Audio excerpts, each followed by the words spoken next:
Good morning. Tara magpasa na tayo ng ating prayers for the GC guys. Dito na muna tayo sa Docs apps. Inopen ko na yung aking file name. Okay. Today is 11 October 2024. Ang ating font is Lobster. Text color ay po siya pink. Highlight color is black. So, sa dulo na naman siya. Naka-bold, naka-italic. Yung ano lang naman, yung headings lang yan, yung date lang, tsaka yung from Family GC. Okay, from Family GC, mang gustong sumali sa Family GC guys, pakicontact yung aming founder, Harry B. De La Cruz, or yung mga admins ko, founder Muti, admins Roger Pacatang, Aileen Samorin, Aiki Akma, Sarah Golinga, Nanay Elsa Samerica, at ang inyong lingkod Ralph Lion Pagubo Vlogs. Paki-subscribe na rin sa kanilang mga YouTube channel. So, dito muna tayo kay Ralph. Ayun, gusto magpa-member guys sa Family GC, i-add nyo lang dyan and then i-confirm na yan ng mga admins. So, dito muna tayo kay Ralph Lion Pagubo Vlogs. For my yoke is easy and my burden is light. Matthew chapter 11 verse 30. Kay Princess Dayan channel naman, but put ye on the Lord Jesus Christ, and make not provision for the flesh to fulfill the lusts thereof. Romans chapter 13 verse 14. So mag-add lang tayo dito ng horizontal line sa pinakahuli para palatandaan natin. Okay. And then screenshot na natin to. Skip lang muna para lumuwag yung ating display. So, yan yung kabuuan yung ating updated na prayer. Isasama natin yan doon sa ating repost. Sa ating repost prayers. Yung prayer natin last year. Tigas talaga ng ng on and off button na to. Yan kasi yung pang-screenshot guys. On and off button and low volume button. Eh, napakatigas ipindutin. Kasi nga yung CP ko is, alam nyo na ilang taon na ito. Diba 3 years na tayong nandito sa mas matagal pa sa 3 years itong cellphone na to. Diba 3 years na tayo nagbibigay ng ng prayers sa GC natin. Itong CP na to more than pa. Ito yung pinakaunang regalo ng mga anak ko sa akin.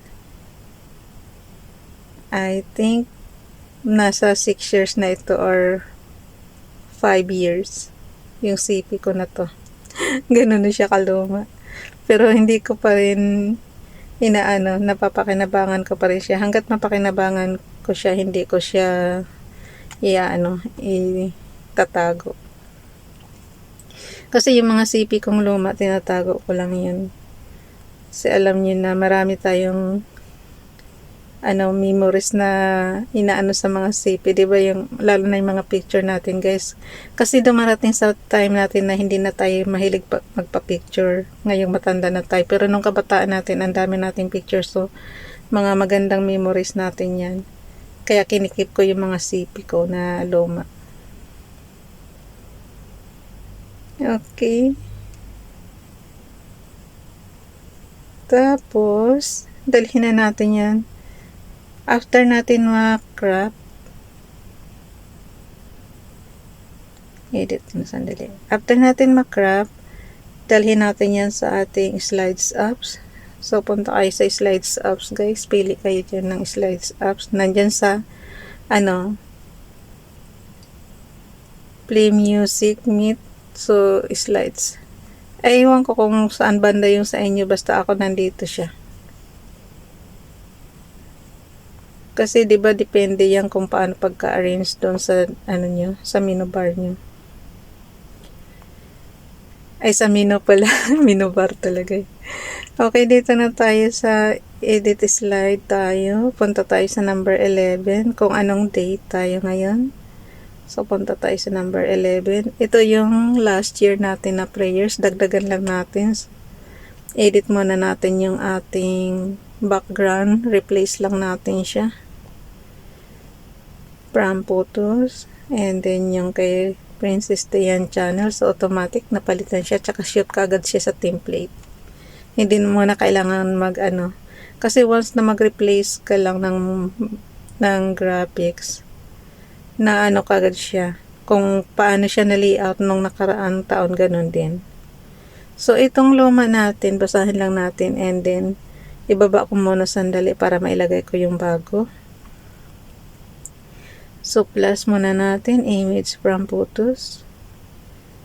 Yung bago natin ginawa, iusod lang natin dito sa dulo. So, ito yung bago na natin, nasa dulo na. Binaba ko yung isa, so, dikit ko lang. So, mayroon tayong 3 prayers, guys. So, yun na yung prayers natin. Basahin na lang muna natin. Sandali, zoom muna natin. And then, screenshot para tuloy-tuloy tayo. As usual, matigas talaga. So, basahin ko lang muna yung last year kay Princess Diane Channel. Let not sin therefore reign in your mortal body, that ye should obey in the lust thereof. Romans chapter 6 verse 12. Halos pareho lang yung yung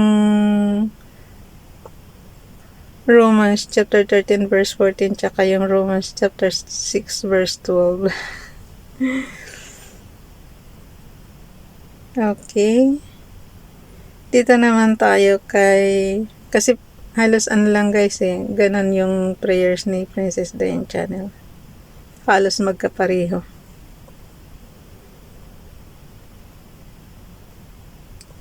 Okay, dito na. Pero basahin niyo pa rin sa Bible niyo guys para para maintindihan niyo yung sinasabi ko dito.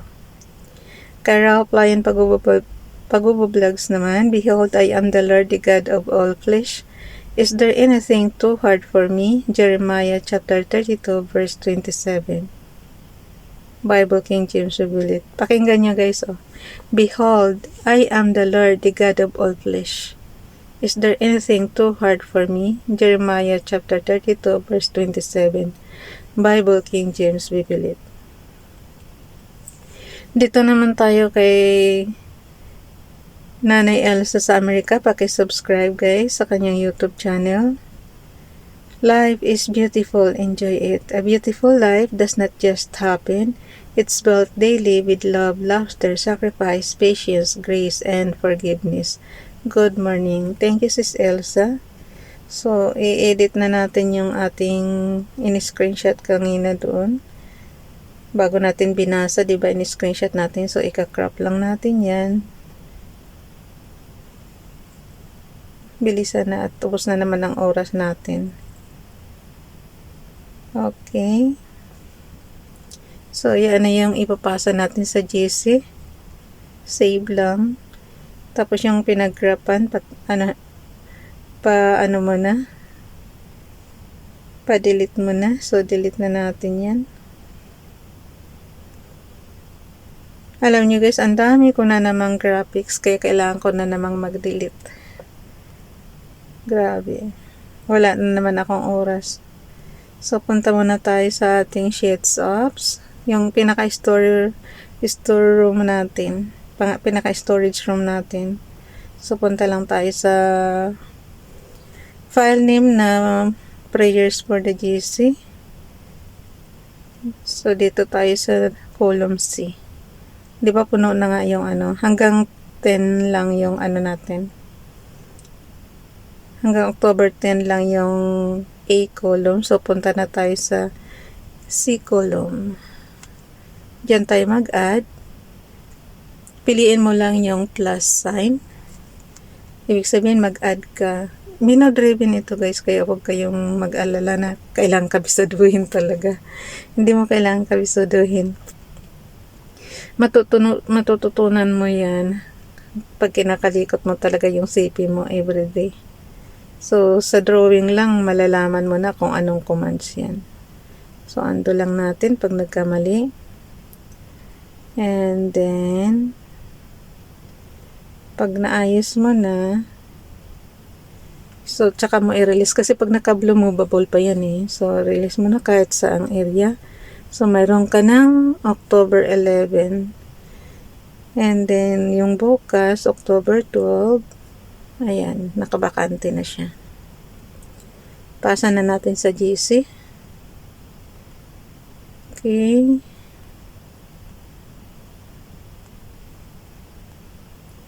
Bakit mali-mali yung ano ko, pagpindot ko? Sobrang dami ng ng files. Okay.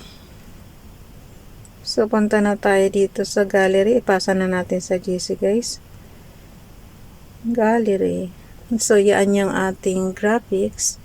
Yung ating prayers, dagdagan nyo na lang ng pansarili nyong prayers. Lagi kong sinasabi sa inyo, iba pa rin yung kayo mismo ang humiling at magdasal kay Father God. Kasi ito template lang ito, guys, para mayroon kayong mayroon kayong gagayahin na prayers, pero iba pa rin yung kayo mismo humiling ng gusto nyo. Kasi iba-iba naman tayo ng pangangailangan. Pero ang general talaga na hinihiling natin is magandang kalusugan. Lagi lang tayong fit to work. Tapos, syempre, pag fit to work ka, may income ka, yun, masusunod mo na yung gusto mo. Tsaka kaawaan ka ni Father God na mapatawad ka sa mga kasalanan mo, na in His time, kasama ka niya sa kanyang kingdom. Pero lagi ko sinasabi, ayoko ng second life, Father God. Tama na yung buhay ko dito sa earth. Pero nagtitiis na tayo ng kahirapan. Tapos kung mamatay ka, hindi ka pa sure sa second life mo kung mapupunta ka sa impyerno or sa kalangitan. Kahit na dasal ka ng dasal, kung hindi ka naman kaawaan ni Father God. Diba? So kailangan hingin mo talaga yung awa ni Father God para ka kaawaan at maisama ka sa kanyang kingdom. Bukod sa gumawa ka na ng mabuti, dapat humingi ka pa rin ng awa sa kanya. Patawarin ka sa kasalanan mo. So, yun. Kasi ang tao, guys, is makasalanan. Kita mo naman, di ba, sa Genesis pa lang, yung isinulat na yung librong Genesis. Para sa yan para sa pananampalataya ng isang bansa yun. Kaya sinulat yung book ng yung libro ng Bible, guys. Ang talagang pinili dyan is yung bansang Israel. Yun yung bansa na inaano ni Father God dyan sa Bible. Kaya nga minsan sinasabi ko, paano naman kami hindi taga Israel? So, lagi tayong hingi ng awa kay Father God. So, hanggang dito na lang, guys. Bye everyone. God bless.